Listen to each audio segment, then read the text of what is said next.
सावधान हो जाएं, हाथ जोड़ ले भी, वो में आंखें बंद कर ले।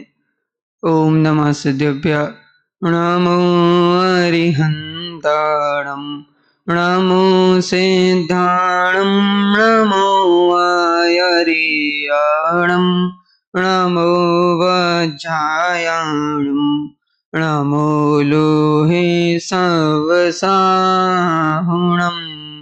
मंगलम भगवान वीरो मंगलम गौतमो गणि मंगलम कुंद कुंदार्यो जैन धर्मोस्तु मंगलम वंदितु सर्व सिद्धे ध्रुवमचल मनोभवम गदिम पत्ते वोच्छामि समय पाहुड मिर्मो सुद केवली मणिनम नमः समय साराय स्वानुभूत्या चकासते चित् स्वभावाय भावाय सर्वभावांतरच्छेदे देहादिक से भिन्न जो पर्यायों से पार ज्ञान स्वभावी आत्मा दे आनंद अपार। मैं एक हूँ, मैं शुद्ध निर्मम ज्ञान दर्शन पूर्ण हूँ, स्थित लीन निज में ही रहूं, इन आश्रवों का क्षय करूं। जो हुए आज तक अरिहंत सबने अपनाया, वही पंथ उपदेश दिया उसी प्रकार उन सबको मेरा नमस्कार। छात्र प्रवचन के क्रम में यहाँ पर प्रवचन चल रहा है, जिसमें अभी समय सार जो आचार्य कुंद कुंद देव द्वारा कृत, जिसकी आत्मख्याति टीका आचार्य अमृत चंद्र देव द्वारा कृत, जिसकी चर्चा चल रही है, तो उसमें अभी गाथा क्रमांक 12 जिसकी आज हम चर्चा करने वाले हैं।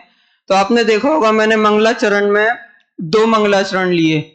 मैं एक हूं, मैं शुद्ध निर्मम ज्ञान दर्शन पूर्ण हूं, तो ये मंगलाचरण, और दूसरा लिया मैंने जो हुए आज तक अरिहंत सबने अपनाया यही पंथ। तो देखिए इसमें मैंने ये 2 मंगलाचरण जो लिए हैं, अभी हम पहले भी चर्चा करके आए हैं निश्चय और व्यवहार की, तो इस मंगलाचरण ये 2 लेने का प्रयोजन यही है।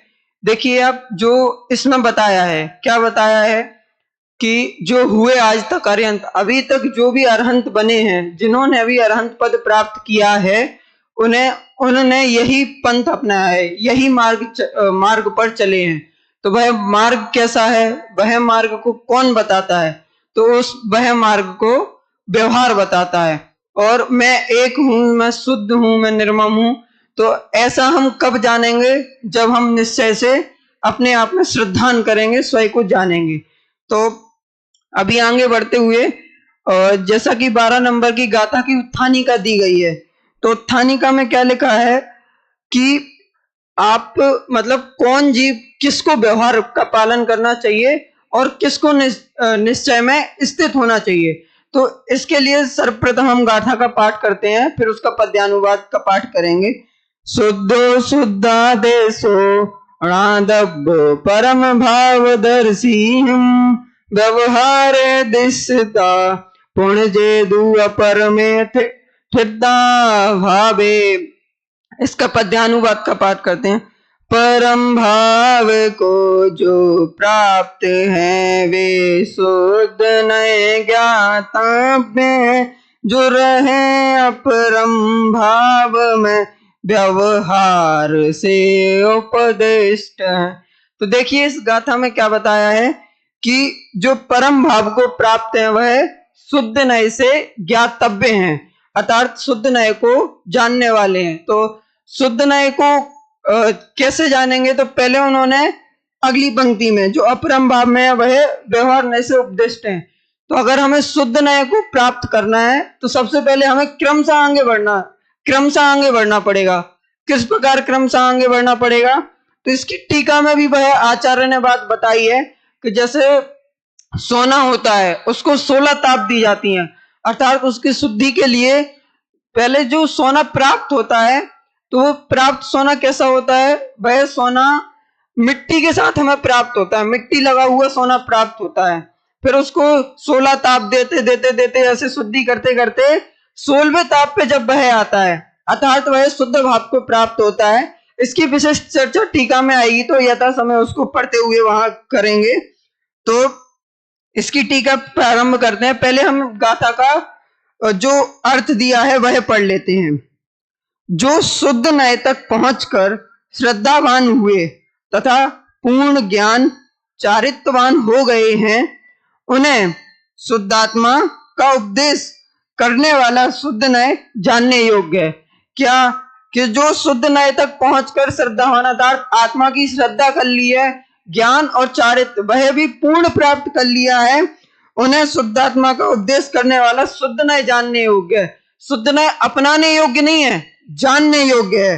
फिर और जो जीव अपरम भाव में स्थित हैं अर्थात जो निचली अवस्था में अभी स्थित हैं, श्रद्धा ज्ञान चारित्र के पूर्ण भाव को नहीं पहुंच सके हैं, अर्थात जिनको श्रद्धा ज्ञान और चारित्र जिनका अभी पूर्ण नहीं हुआ है, अभी प्रारंभ नहीं हुआ है, सिर्फ अभी जानते भी नहीं है श्रद्धा ज्ञान चारित्र नहीं पहुंच सके हैं, साधक अवस्था में स्थित हैं अर्थात हमारे आपके जैसे साधक अवस्था में है, अभी कुछ विशेष प्राप्त नहीं किया है, वे व्यवहार ने द्वारा उपदेश करने योग्य हैं।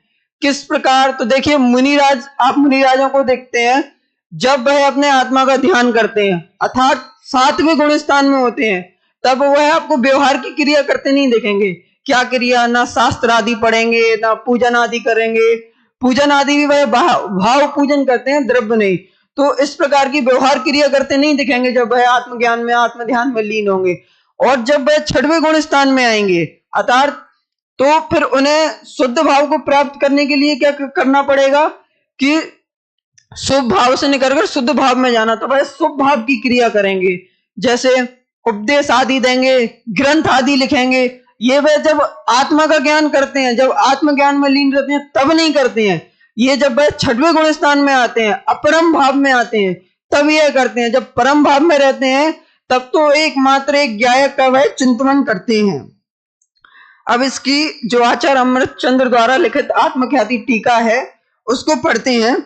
जो पुरुष अंतिम पाक से उतरे हुए शुद्ध स्वर्ण के समान वस्तु के उत्कृष्ट भाव का अनुभव करते हैं। कैसा? यहाँ पे उन्होंने जैसे सोना होता है, जो समय सार वैभव नामक है उसमें चित्र के द्वारा बताया है कि सोना, यहाँ सोना है और एक साधक, एक गृहस्थ, एक क्षुल्लक जी और एक मुनिराज, इस प्रकार से वहां 3 ही अवस्था बताई है। तो उसमें इस प्रकार से बताया कि सोना जब मिलता है तब उसमें मिट्टी मिली हुई रहती है, फिर उसको कुछ ताप देते हैं अर्थात वह व्यवहार में से धीरे धीरे आगे बढ़ता बढ़ता सम्यक दृष्टि होता है, फिर वह धीरे धीरे अपनी और शुद्धि करता है और विशुद्धि में आगे बढ़ता बढ़ता मुनिराज होता है। तो इस प्रकार से धीरे धीरे करके ऐसे इसको हम गुण स्थान की परिपाटी से बड़े आसानी से समझ सकते हैं कि जो पहला गुण स्थान है मिथ्या दृष्टि, अर्थात अभी हमें मनुष्य पर्याय तो मिल गई है लेकिन हम इसका सदुपयोग नहीं कर रहे हैं। क्या नहीं कर रहे हैं कि हम आगे अगली अवस्था में नहीं जा रहे हैं। सोना जैसे सोने को ताप दी जाती है, वैसे हम धर्म आदि व्यवहार नहीं की जो क्रियाएं हैं उनको करके इसमें धीरे धीरे मार्ग में प्रशस्त हो सकते हैं और अपने आत्मा में लीन हो सकते हैं। तो ऐसे सोना को 16 ताप दिए जाते हैं। तो हम पहले ताप अर्थात हमने सम्यक दर्शन प्राप्त किया, हम मुनिराज इत्यादि बने, चतुर्थ गुण स्थान में आए, श्रावक आवृत्ति श्रावक बने, फिर धीरे धीरे ऐसे करते करते आगे बढ़े। तो उसी प्रकार से इसमें दिया है अंतिम पाक। और अंतिम पाक क्या? 14वां गुण स्थान अतीत हो गए, सिद्ध हो गए, तो ये अंतिम पाक 16वां पाक है। उन्हें प्रथम द्वितीय आदि पाकों की परंपरा से पश्चिमान अशुद्ध स्वर्ण के समान अनुत्कृष्ट मध्यम भावों का अनुभव नहीं होता। क्या? कि अपने आत्मा में लीन हो गए, फिर बाहर की कोई क्रिया नहीं दिखती है, फिर उन्हें ये व्रत तप संयम ये शील इत्यादि नहीं दिखता है, स्वयं में लीन हो गए, स्वयं को जान रहे, पहचान रहे, बस यही कर रहे हैं निरंतर। आगे क्या? इसलिए उन्हें तो शुद्ध देव का प्रतिपादक एवं अचलित अखंड एक स्वभाव रूप भाव का प्रकाशक शुद्ध नय ही सबसे ऊपर की एक प्रतिवर्णिका के समान होने से जानने में आता हुआ प्रयोजनवान है। तो क्या अपने आत्मा में लीन है तो वो लीन अपने आत्मा को जान कैसे रहे हैं? निश्चय नय से जान रहे हैं। निश्चय नय क्या बताता है? निश्चय नय बताता है कि आत्मा एक है, मैं एक हूं, मैं शुद्ध हूं, मैं निर्मम हूं, ज्ञान दर्शन पूर्ण हूं। 73 नंबर गाथा में आचार्य ने इसी को स्पष्ट किया है, किस प्रकार के मैं एक हूं, शुद्ध हूं, निर्मम हूं, ज्ञान दर्शन पूर्ण हूं। तो ये किसका कथन है? ये निश्चय नय का कथन है। अब मैं आपको बोलूं, देखो मैं आत्मा में लीन हो गया, देख रहे हो, कोई दिख रहा है मैं आत्मा में लीन हूं? आप आत्मा का अनुभव कर सकते हो, अर्थात व्यवहार से आप पहचान सकते हो कि आप मतलब व्यवहार की क्रियाएं आपको तब भी करनी पड़ेंगी जब आप अपने, जैसे मुनिराजों को देखिए, मुनिराज तो 6वें 7वें गुण स्थान में नग्न अवस्था में फिर भी व्यवहार की क्रियाएं भी करते हैं। तो इस प्रकार व्यवहार की क्रिया, हमें अब धर्म मार्ग में आगे बढ़ना है तो कैसे बढ़ पाएंगे? धीरे धीरे धर्म का हम अनुसरण करेंगे, समझेंगे और फिर समझते समझते अपनी आत्मा की ओर बढ़ेंगे, अर्थात शुद्ध नय की ओर बढ़ेंगे और फिर शुद्ध से परम शुद्ध और अपने आत्मा में लीन होकर सिद्ध अवस्था को प्राप्त कर सकेंगे। आगे बढ़ते हैं। परंतु जो पुरुष प्रथम द्वितीय आदि अनेक पापों की परंपरा से पच्यमान अशुद्ध वर्ण के समान अनुत्कृष्ट मध्यम भाव का अनुभव करते हैं, कैसा कि उन्हें 16 तापों पे तो चढ़ा दिया लेकिन फिर भी अंतर में ऐसा नहीं आया उनके कि अंतर में उनको ये नहीं लगा कि मैंने अभी 16 ताप, आप सोने को देखिए, एक बार तपाते हैं फिर उसका जो मिट्टी होती है वो कम होती है, फिर तपाते हैं, फिर तपाते हैं, ऐसे ऐसे करके परिपाटी बताई है कि जब तक वह 16 ताप नहीं ले लेता है तब तक वह पूर्ण शुद्ध को नहीं जानता है, पूर्ण शुद्ध नहीं होता है।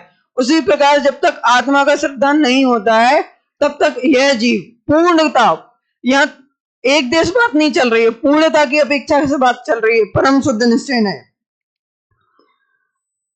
मध्यम भाव का अनुभव करते हैं। उन्हें अंतिम ताव से उतरे हुए शुद्ध वर्ण के समान उत्कृष्ट भाव का अनुभव नहीं होता, अर्थात उनने मतलब ऐसे कहें कि मुनि अवस्था धारण कर ली है, मुनिराज बन गए हैं, लेकिन आत्मा का श्रद्धान नहीं हो रहा है, आत्मा का ज्ञान नहीं हो रहा है।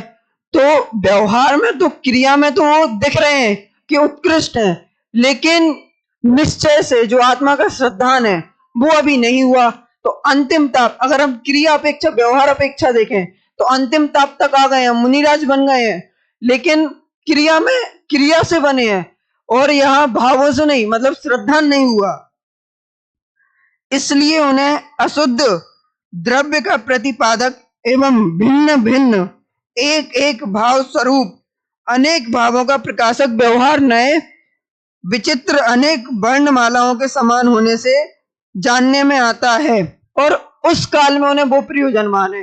अब देखिए मुनिराजों को कैसा कि जब 6वें में आएंगे तभी शास्त्र आदि लिखेंगे। अब मैं आपको कहूं कि मुनिराज से कहो हमेशा 7वें में बने रहे, अब 6वें में आए लेकिन कोई क्रिया ना करे तो संभव है, तो उन्हें 6वें से अगर 7वें में जाना भी है ना तो इसी जिनवाणी का पठन करना पड़ेगा।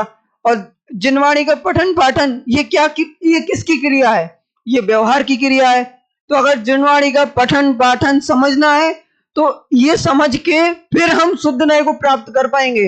अब आपको मैं बोल रहा हूं यहां से अपने आत्मा में लीन हो जाओ, आप समझ पाओगे क्या है, कैसा है, आत्मा क्या है। अगर हमें आत्मा भी समझना है तो हमें किसका? व्यवहार नय का सहारा लेना पड़ेगा। व्यवहार नय का कैसे? कि हम पहले समझेंगे जिनवाणी में लिखा है 7 तत्व का यथार्थ स्वरूप, उसको समझेंगे, फिर उसमें से प्रयोजन भूत अप्रयोजन भूत को छांटेंगे, प्रयोजन भूत क्या है, अप्रयोजन भूत क्या है, तब जाके जीव तत्व को समझेंगे। फिर जीव तत्व को समझने के बाद, जीव तत्व जब हमने समझ लिया, फिर जाके कहीं हम आत्मा का श्रद्धान कर पाएंगे, अपनी ओर देख पाएंगे, अपने में लीन हो पाएंगे। क्योंकि तीर्थ और तीर्थ का फल ऐसी व्यवस्था है। देखिए तीर्थ और तीर्थ का फल, इसकी विशेष चर्चा तो आचार्य अमृत चंद ने एक गाथा उद्धृत की है इसमें, उसमें उन्होंने बताया तीर्थ और तीर्थ का फल। तो इसको अभी हम ज्यादा विशेष में नहीं जाएंगे, उसकी चर्चा यथाक्रम में करेंगे। अभी हम क्या कि तीर्थ और तीर्थ का फल इतना समझ लेते हैं।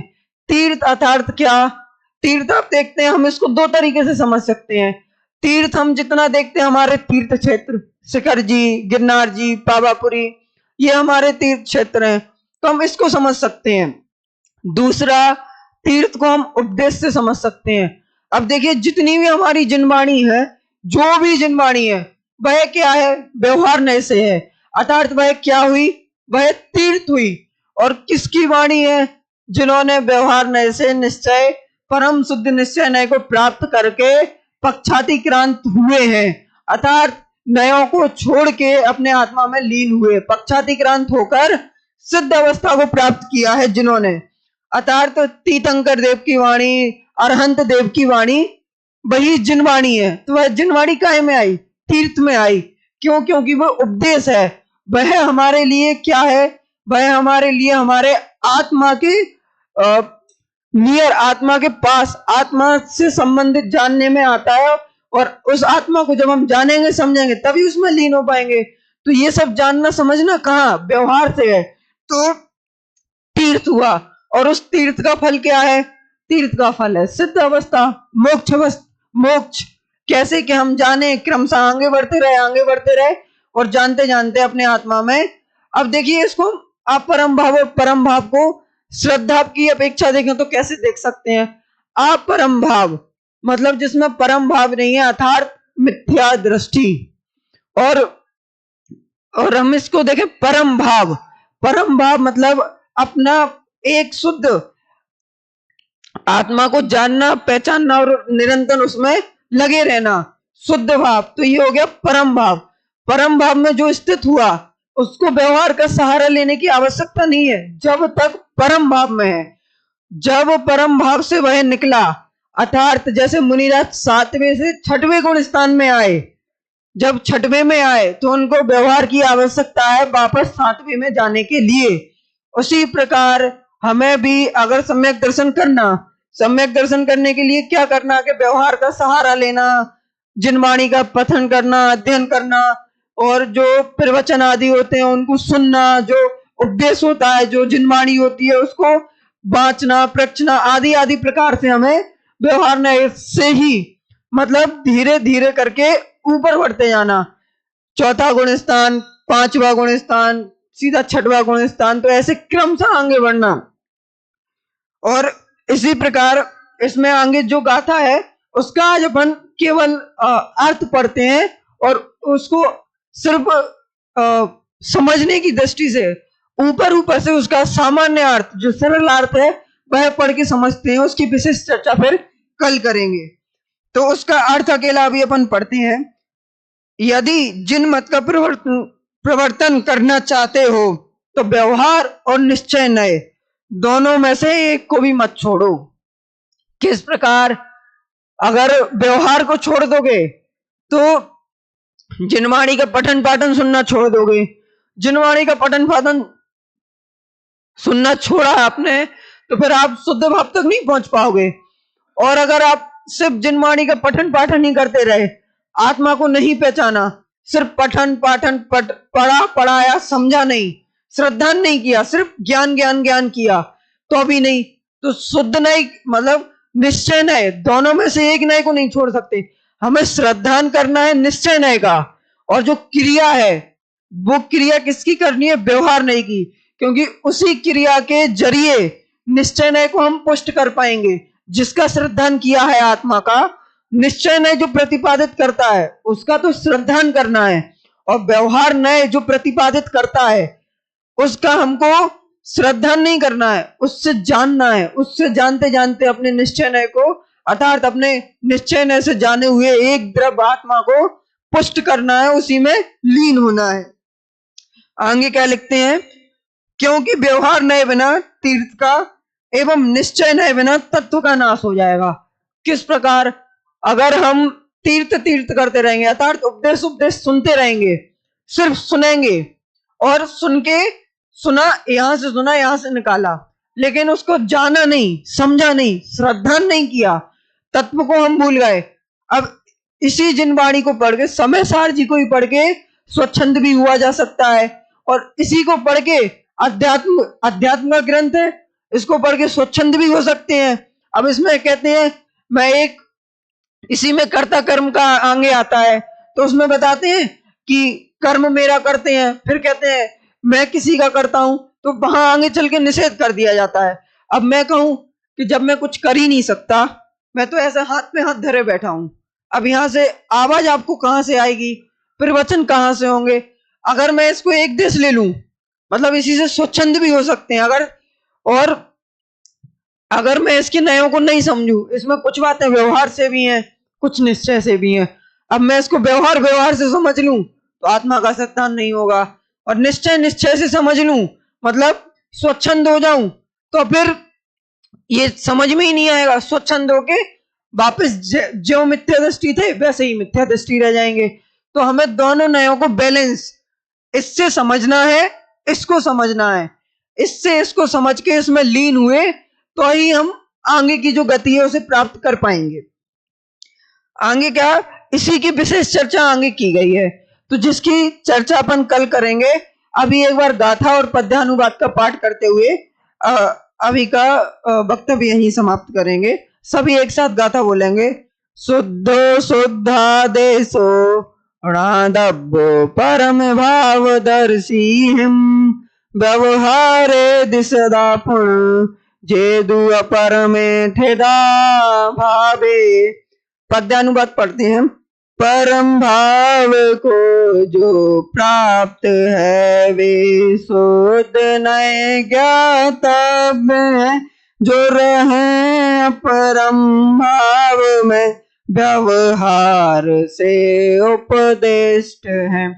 हम सब भी परम भाव का स्वरूप जानकर, समझकर, अपरम भाव से आगे बढ़ते बढ़ते इसका श्रद्धान करें, ज्ञान करें। इसी मंगल भावना से अभी की वाणी को विराम देता हूं। ओम नमः।